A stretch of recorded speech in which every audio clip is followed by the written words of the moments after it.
Se Deus sabia que o povo judeu seria odiado e perseguido por causa dessas inúmeras regras que os tornam tão diferentes de todos os outros povos, por que é que ele deu essas regras para eles? Essa foi a pergunta que minha filha fez outro dia enquanto a gente lia o livro de Levítico. Você quer saber o que foi que eu respondi para ela? Assiste esse vídeo até o final.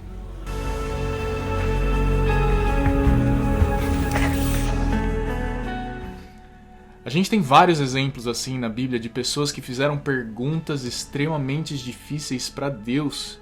Abraão, por exemplo, ele perguntou: não fará justiça o juiz de toda a terra? Moisés falou para o Senhor: Senhor, por que você maltrata esse povo? Ou então Jeremias: por que o caminho dos ímpios prospera? Sem contar Jó e tantas perguntas que ele fez ao Senhor.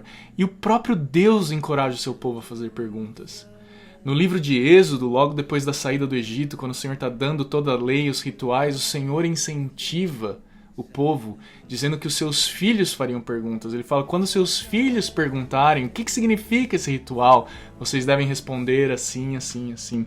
Então o Senhor estava incentivando o povo e inspirando o povo a dizer: não ignore as perguntas dos seus filhos, eles vão perguntar, instiga as perguntas. Parece que Deus quer que a gente faça perguntas. E a busca pelas respostas nos aproxima dele cada vez mais.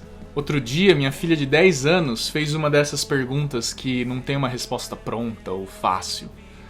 A gente estava lendo a Bíblia em família e depois de ler sobre aquelas regras alimentares que o Senhor dá para Israel em Levítico, ela perguntou: papai, se Deus sabia que o povo judeu ia ser odiado e perseguido por causa dessas regras tão específicas que fazem eles tão diferentes de todos os outros povos, por que é que ele deu essas regras para eles? Gente, enquanto eu orava ali em 5 segundos para conseguir dar uma resposta para aquela pergunta, a única coisa que eu falei para ela naquele momento exato foi: filha, você fez uma ótima pergunta. Mas vamos pensar, de fato, será que Deus queria que Israel fosse odiada por todas as nações, quando ele separou Israel com tantas leis específicas? Será que Deus odeia o povo que ele mesmo escolheu? Será que um pai desejaria tanto mal para o seu filho primogênito? A pergunta da minha filha, de fato, era muito boa e era profunda. Não tinha uma resposta simples e pronta. O livro de Esther, por exemplo, nos mostra que o fato dos judeus serem diferentes dos outros povos causava tanta hostilidade contra eles, ao ponto de Amã querer exterminar os judeus porque as suas leis eram diferentes das leis dos outros povos. Esse ódio persiste até hoje.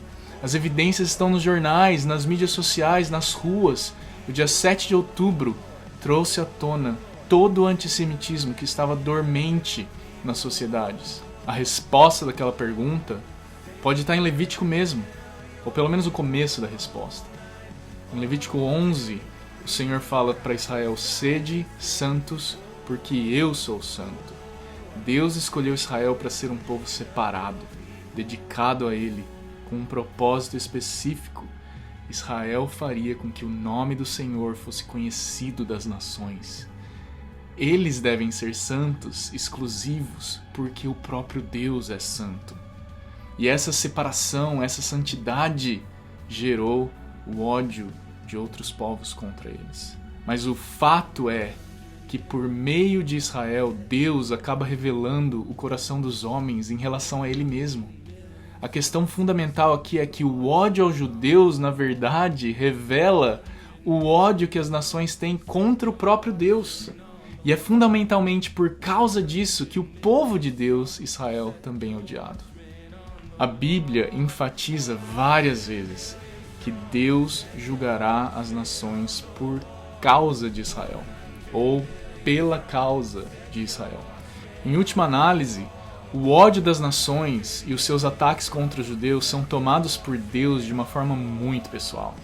É como se fosse um ódio e um ataque contra Ele mesmo. O profeta Joel diz que Deus julgará as nações por causa de Israel. E naquele texto ele pergunta às nações: o que é que vocês têm contra mim?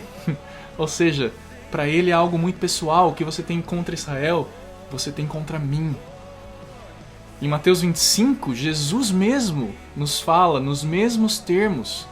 Ele diz: sempre que fizestes a um desses meus pequeninos irmãos, foi a mim que fizestes. Você já parou para pensar e refletir sobre a quem Jesus está se referindo quando ele fala esses meus pequeninos irmãos? Minha sugestão para você refletir é que Jesus estava se referindo aos seus irmãos na carne, os judeus. Eu escrevi uma reflexão sobre isso, tem um link que eu vou deixar para você, se você quiser saber mais sobre esse assunto, e também tem um livro espetacular que trata em detalhes de tudo isso que eu estou falando, que é o livro do Joe Richardson, Quando um Judeu Governar o Mundo. Então, a minha resposta àquela pergunta da minha filha foi a seguinte: não, Deus não consagrou Israel para que eles fossem perseguidos e odiados. Mas, ao fazer isso, através de Israel, em sua infinita sabedoria, Deus revelou, revela e revelará os corações de todos os homens em relação a Ele mesmo. A natureza caída e pecaminosa da humanidade despreza tudo o que é de Deus. Até mesmo muitos dos israelitas no tempo de Jesus rejeitaram seu próprio Messias. E veja bem, Hebreus diz o quê? Que ele é o resplendor da glória de Deus e a sua exata expressão. Então deixa eu fazer uma pergunta para você. Como é que você está se relacionando com Israel? O povo de Deus, a herança de Deus, o filho primogênito de Deus dentre as nações.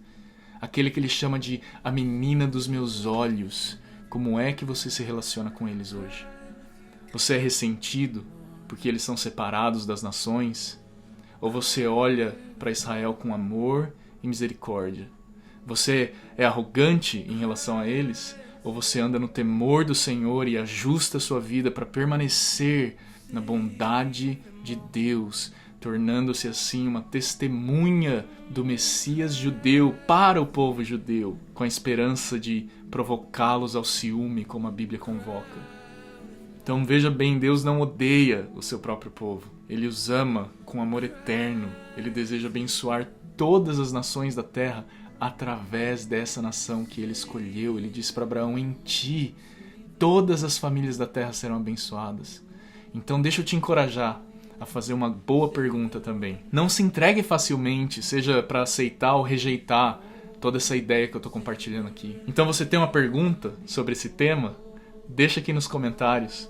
Mas mais do que isso, apresente suas perguntas àquele que é dono de todas as respostas. Eu espero que o próximo vídeo que eu gravar seja de novo na bike. Então até a próxima trilha, Maranata. Aê! Vamos ver? Certinho, hein? Warm up.